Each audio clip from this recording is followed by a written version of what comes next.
welcome to my Asteroids video 2.4, where we look at creating a particle system for the player engines. We've already got a light system, so we have light appearing, which will look good once we have other things. Once we have some asteroids inside the game, this light will show up on things that I fly near. But right now it'll just match the color of the particles that I will emit once we start. So let's start by attaching a particle system to the player. So that's going to be another empty child object onto the player ship. Because the engine, I could probably attach it to the engine light, but as you can see, I did actually make the engine light pretty high up so that the light looks good on the ship. So I think I'm just going to make another object on to the player ship for this. So with player ship selected, I am going to go to game object, create empty child, and that creates this game object here. Let's rename it to engine particles. And now I need to position it on the engine itself. So I'm going to slide it back here-ish. And then I need to also rotate it. So that's going to be a y-axis rotation of 180 degrees. I need to make sure that my gizmo is relative to this object itself. I guess I set it to global at some point. That way I can clearly see what's considered to be the forward axis of the particle emitter. And so the forward axis is coming out the back of the ship. So when it emits particles, they're going to be coming out of the back of the ship rather than, going forward towards the ship, which would look bad. And so that looks good. I might adjust this to be negative 0.8. Let's go 0.8. That looks like better in the engine. All right, so we've got our particle system here. Well, we've got our particle system empty object, but we need to actually put a particle system on it. So let's go to, while we have engine particles selected, go to component, rendering, and there should be a particle system in here somewhere. Might be under effects. Yeah, it's under effects. Particle systems. So we want that. And we see amazingly beautiful engine particles, and we're done here. All those little pink squares flying into space. So that's clearly not good. And what you can see is that the particle system is, running in kind of a loop format, emitting particles out into the void. So let's start trying to clean this up and look at the different settings as we do. So first off, in engine particles, we have a duration. And so the duration is how long a looping cycle is. Specifically, if you tell it to start emitting particles, how long it would last until it stopped. So like if I uncheck the looping box and I hit play, this would last for 5 seconds. Once this timer gets to 5, it stops emitting particles, and I'd have to tell it to emit particles again. But actually, that's not going to be how we are going to be emitting particles. We're going to manually, via code, be telling it to emit particles, so that when we're pushing the key, it spits particles, and when we let go of the key, it stops spitting particles. So I am going to change it back to a duration of 1, and I'm going to check looping, because I find it useful for me, for debugging purposes, to see it this way. And then eventually I want to change it so it doesn't do that, but, to start. So start lifetime. This is going to be how long the particle exists for, which ultimately kind of controls how far it goes back there. So I'm going to drop this to 1.2. And you can see the particles last for a lot less as opposed to 5. Start speed. These things are kind of fast. I'm going to drop this to 2. They are still kind of painful though. So before I look at some of these other settings, let's change the emission. No, let's change the shape. So expand the shape field here. And we want to change these settings. I still want it to be a cone, but I want it to be a tighter radius, and drop this from 15 degrees to 10 degrees. And the radius of it emitting from will be 0.1. And these particles are still way too big. However, that's the last of the changes under the shape setting that I need. Going back to this original one here, I can find the size of these particles. I guess that's going to be down under renderer. So let's open up the renderer and actually give it a graphic. Because right now it has no texture. That's why it's this just pink square. That's untextured material. So let's click on this little dot and choose from these. The one that I actually want to use is the glow matte. I think that one looks the best. It's like this little spherical thing. And so that would be my particles coming out of the back of the ship, and it looks a lot better now than those pink squares. And before I continue looking at some of these other settings, let's take a look at an upcoming problem. So right now, it looks like the particles are being attached to the actual back of the ship, and they swing with the ship, which is not how I would envision particles coming out of an engine to look. So instead, we want the engines to be kind of free floating in the world once they've left our ship.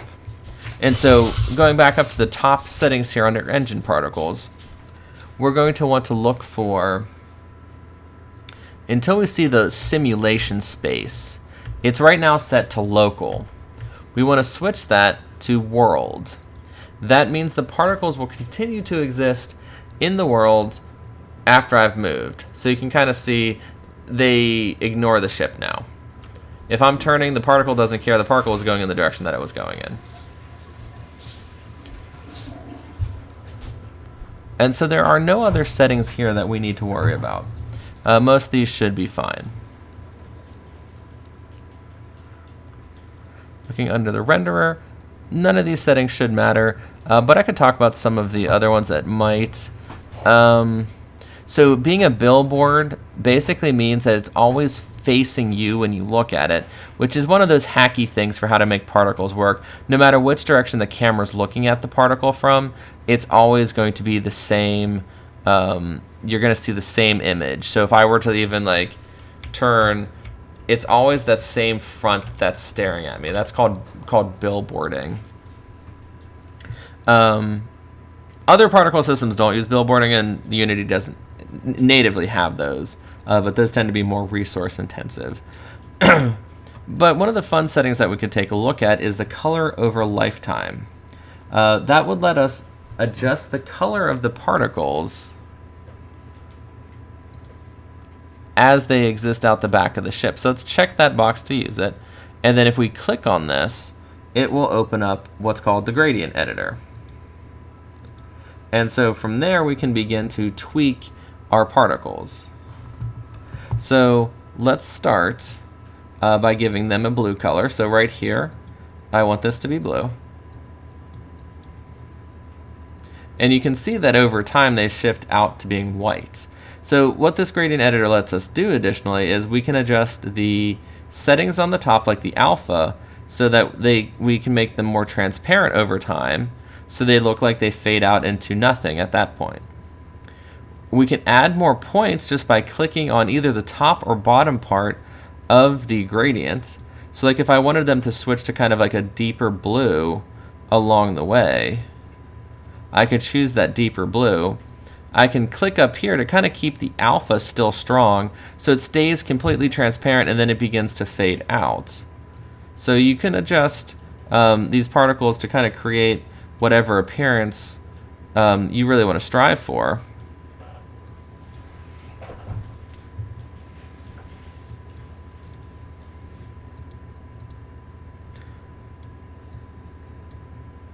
And so I can give my particles a kind of a neat blue to orange appearance here. Oh, I guess I could save these as presets. That's a new feature. And so I can close the gradient editor. And now when I hit play, my particles might have a more interesting appearance. I mean, that's kind of an extreme appearance there. But I still think it looks reasonably good.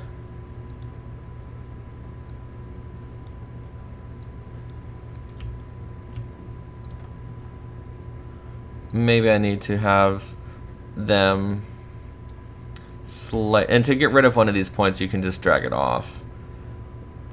And then maybe add another one here where it starts to get significantly more transparent.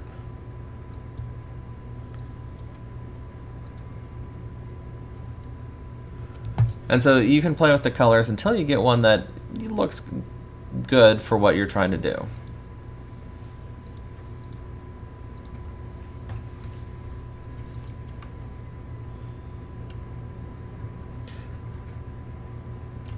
But now I want to actually tie them to me pushing the keyboard controls. So there's not many other settings I want to change before I go look at the code side of things. Maybe make them a little bit bigger. And so you could probably play with like the size over lifetime if we wanted to make them slightly larger. I was looking for like a overall scale here, start size. So I can maybe bump the start size up by a little bit if they look a little too small for me, like 1.2. Make them a little bit bigger looking. But yeah, so I want to focus, at least mention this emission variable here. This is how many particles per second, I want to say, or maybe particles per frame. And that, so like you can kind of see that it's emitting about 20 particles, maybe per frame actually, I'm not sure. But it has an emission value of 20.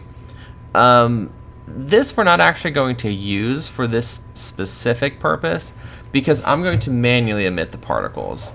And so I'm going to set this to 0 because I'm going to be telling it to send out particles via code. Alright, so we have no particles coming out, and let's go to the code to actually tell it to send particles. So double click your player ship file, and that jumps us back to here. And I want to add some code to actually send out particles. So that means I need to link my particle component. So particle system is the name of the variable or the data type, and I'll call it engine particles.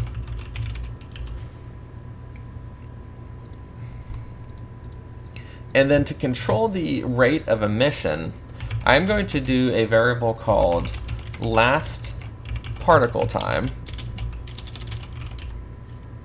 And another one, we can make this serialized.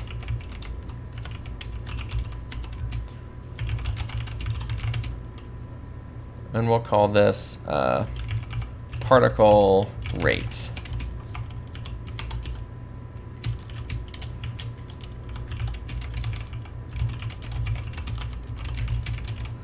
And so we'll say that we can emit a particle every 1/3 of a second. And so this variable would be, we could change this inside the editor. I'm not too terribly sure how that fraction will, how nicely the fraction will play. I think it'll just render as a decimal here.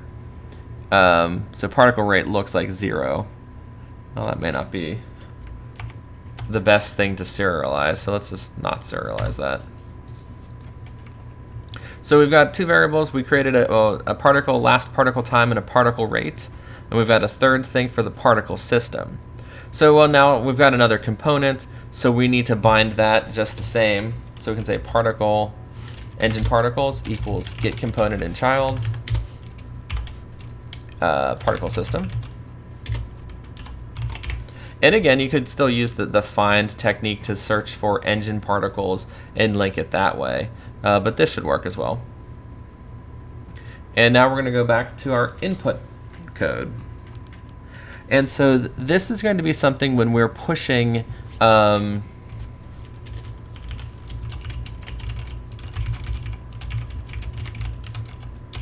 if we're pushing forwards or backwards, this section of the if statement will run. And so here is where we actually want to emit the particles. So we could do engines dot emit 1, and what this would do, well, it's not called engines, it's called engine particles. And so what this would do is emit one particle every frame. Now, Unity might be running at 60 frames per second, 144 frames per second. We haven't actually looked at any sort of frame limiting, so this might emit too many particles, but let's see what this looks like to kind of see why I would actually want to worry about a particle emission rate. So I hit save, and let's go test it. And if I hit play, when I move, it looks like an entire jet engine of particles coming out of the back of my ship, which might be a little too extreme for some people. So I'm gonna try to avoid that. It's still a cool effect though, but it's sending out way too many particles.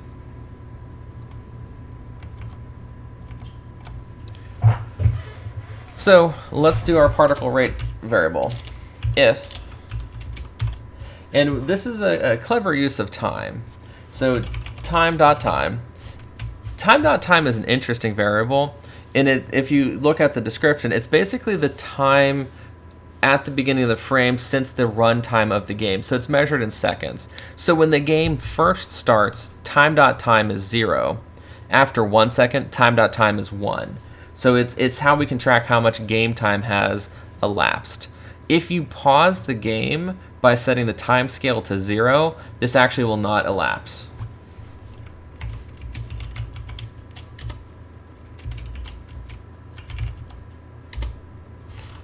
And so this is a relatively, I don't know about convoluted, but an elaborate if statement. So this first part calculates how much time has elapsed since the last particle was emitted.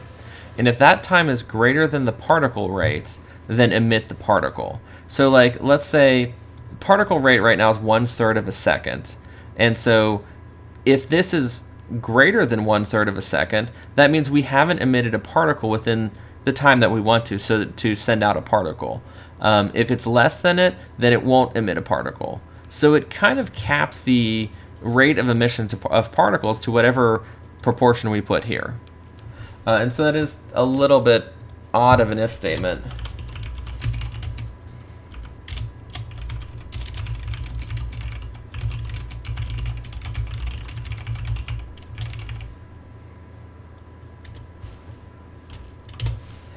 And it would be possible even to break this up over a couple variables.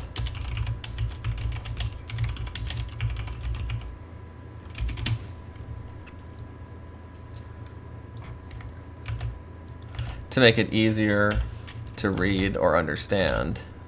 So then we can call this time since last particle, and that's what this computation is doing. And then if the time since the last particle is greater than the time that we set, send out the particle. So that might make more sense for people to grasp. So let's save our code and let's test it. So it shouldn't look like that crazy jet engine, but there's still going to be a lot of particles. We'll emit up to 30 particles per second while I'm pushing the key. So we come back to here. We hit save. That's one big caution, is like if you manage to lock your program with the script that like loops forever, it's possible that if you didn't save your scene, you might lose some of your work, because you'd have to Alt F4 Unity.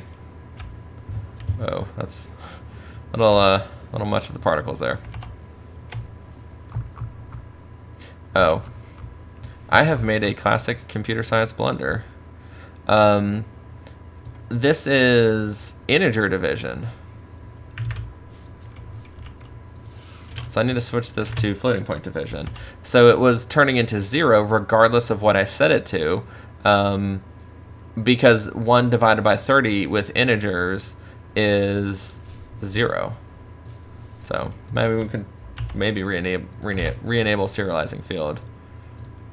That should have been my first hint for why was it just showing 0 here for particle rate.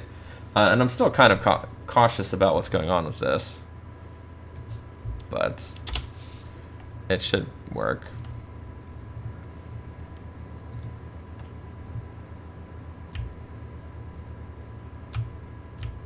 We're still getting that massive jet engine effect.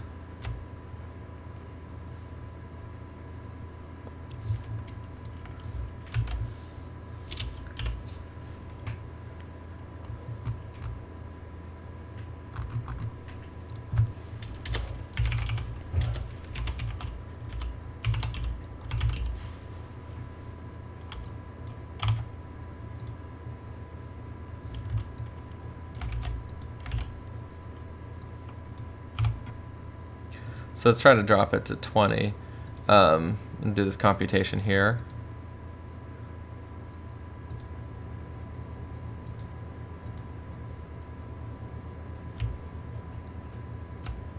That's still a lot of particles.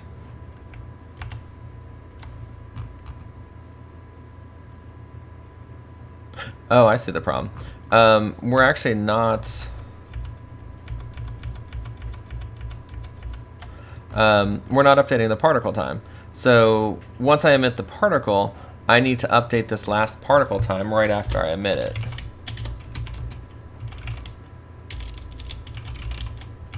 It was never tracking the fact that it emitted a particle, so it was always valid for it to emit those. And so this should cap it to 30 per second.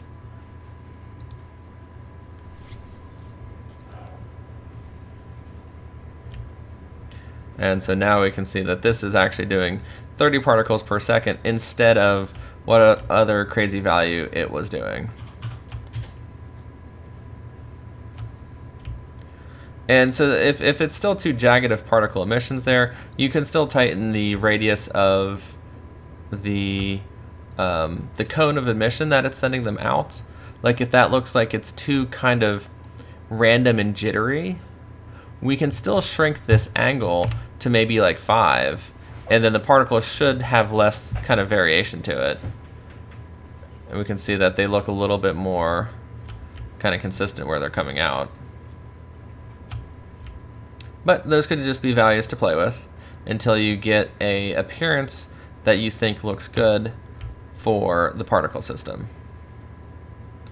But now we have a cool particle trail as my ship moves around. We've got lights coming out of the back of the ship so that when it flies past asteroids, it should light up the scenery around it and leave a trail of particles where it was. And so our next goal will be to get the player ship to start screen wrapping, which means when it goes off the edge of the screen, it should come back around. So one last look at the code. This is the correct code for adding particles and controlling the emission rates. And then we needed to do our particle rate up here, where we just do a fraction. If you wanted to have more particles, you make the bottom number bigger. If you want to have less particles, you make the bottom number smaller. So like if you set this to 10, 1 divided by 10, you'd only emit 1 particle every 10 frames. Well, 1 particle every 10th of a second. If you set this to 50, it'd be 1 particle every 50th of a second. So the higher number on the denominator means more particles. And so that wraps up getting a particle system to emit out of the back of a ship. And then one last look at the settings in case you need to freeze the video and check your settings. So here's all of these. And then the renderer, the only thing we changed was the material. And then here's my color gradient in case you wanted to steal my gradient. At this point, let's say I've got 220 alpha blend. Then this switches to about 130, so it starts radically dropping off until it's completely invisible there.